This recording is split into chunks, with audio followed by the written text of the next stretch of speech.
Olá! Hoje a gente vai mergulhar em um dos conceitos mais importantes da matemática, que é a teoria dos conjuntos. Pode até soar um pouco complicado, mas na verdade, essa é a base de tudo, a ferramenta que ajuda a gente a organizar e a entender a lógica por trás do mundo. Para começar, pensem comigo. O que uma playlist de música, uma lista de amigos no celular e os planetas do sistema solar têm em comum? Bom, à primeira vista parece que nada, né?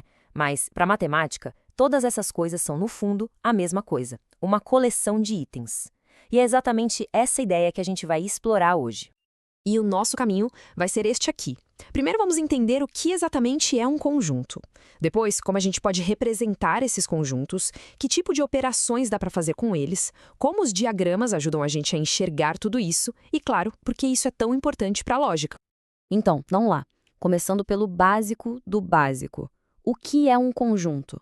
Esse é o nosso primeiro bloco de construção. Bom, um conjunto nada mais é do que uma coleção de coisas únicas que a gente chama de elementos. E tem duas regrinhas de ouro. Primeira, os elementos não se repetem. Segunda, a ordem deles não importa nem um pouco. É como uma gaveta de meias, sabe? O que importa é quais meias estão lá dentro, não a ordem em que foram guardadas. E essa regra de não repetir, por exemplo, é super importante em probabilidade, para a gente não contar a mesma coisa duas vezes. E na prática, para escrever isso, é super simples. A gente usa uma letra maiúscula para dar um nome para o conjunto, como esse A aí, e lista todos os elementos dele entre chaves. Pronto. Nesse caso, A é o conjunto que tem os números de 1 a 4. Beleza, então a gente já entendeu o que é um conjunto. Mas como é que a gente descreve um? Existem alguns jeitos diferentes, quase como uma linguagem própria para falar dessas coleções. Basicamente, existem duas formas principais. A da esquerda, por extensão, é a mais direta. A gente simplesmente lista todos os elementos, como no conjunto B, que tem todas as vogais.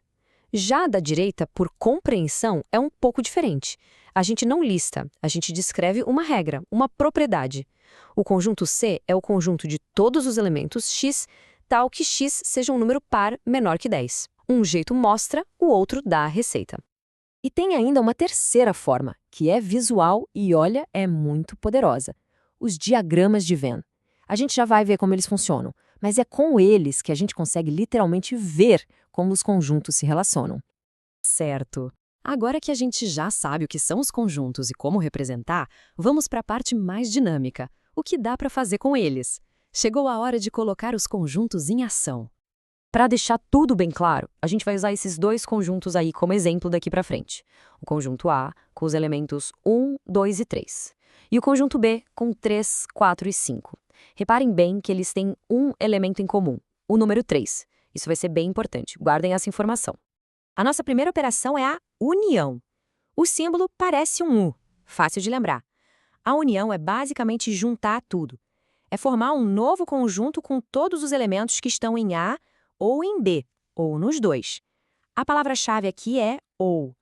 Aplicando isso nos nossos exemplos, a união de A com B dá nisso aí, 1, 2, 3, 4, 5. E notem que o número 3, que estava nos dois conjuntos, aparece uma vez só. Lembrem da regra, em um conjunto os elementos são sempre únicos. Agora a gente tem a interseção, que tem o símbolo de U de cabeça para baixo. Se na união a palavra era ou, aqui na interseção a palavra é e. A interseção é o conjunto só com os elementos que pertencem a A e a B ao mesmo tempo. É só o que eles têm em comum. E no nosso exemplo, qual é o único elemento que os conjuntos A e D compartilham? É o 3. Por isso, a interseção deles é só isso, o conjunto que tem apenas o número 3. É o ponto de encontro exato entre eles. E a nossa terceira operação é a diferença. Quando a gente lê A menos B, a pergunta é quais elementos estão em A, mas não estão em B. É como se a gente pegasse o conjunto A e arrancasse dele tudo que ele tem em comum com o conjunto B. Então, vamos lá. A gente começa com o conjunto A, que é 1, 2, 3. Depois, a gente tira os elementos que também estão em B. O único que se encaixa é o 3. Então, o que sobra no A? Apenas os números 1 e 2. O resto do conjunto B, o 4 e o 5, não entram na conta. Agora, vamos visualizar isso tudo. É aqui que a mágica dos diagramas de Venn acontece. Eles permitem que a gente consiga, literalmente, enxergar a lógica por trás das operações que a gente acabou de ver. Os diagramas de Venn são ferramentas visuais fantásticas. Em vez de ficar lidando com listas e chaves, a gente usa círculos para representar cada conjunto e as relações entre eles. Olha só como os nossos conjuntos A e B ficam organizados. O círculo A tem os números 1 e 2 na parte que é só dele. O círculo B tem o 4 e o 5. E o ponto principal? O número 3, que pertence aos dois, fica exatamente ali na área onde o círculo se sobrepõe. Agora olhem a área que está destacada. Cobre tudo, né?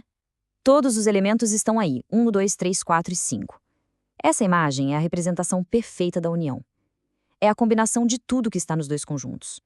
E se a gente destacar só aquela parte do meio, onde os círculos se cruzam, ali está o 3. Essa é a nossa interseção, é a parte que eles compartilham. De repente, aquelas operações que podiam parecer meio abstratas se tornam super visuais e intuitivas, não é? Ok, tudo isso é bem interessante, mas a grande pergunta é: por que isso importa? Qual é a aplicação prática de saber sobre união e interseção no mundo real? A resposta é bem direta. O estudo de conjuntos e suas operações é a base para resolver problemas de lógica e de probabilidade. Imagina uma pesquisa de mercado. O grupo de pessoas que usa o produto A é um conjunto. O grupo que usa o produto B é o outro. A intersecção deles, ou seja, as pessoas que usam os dois, pode ser o público mais valioso. A lógica dos conjuntos é o que faz a análise de dados funcionar. E isso tudo nos deixa com uma última questão. Agora que esses conceitos básicos estão mais claros, que problemas do nosso dia a dia podem ser resolvidos ou simplificados se a gente pensar em termos de conjuntos? Pode ser para filtrar uma busca na internet ou até para decidir quem convidar para uma festa com base em interesses em comum. No fim das contas, a lógica dos conjuntos não é só matemática, é um jeito de pensar para tomar decisões mais claras. A gente se vê na próxima.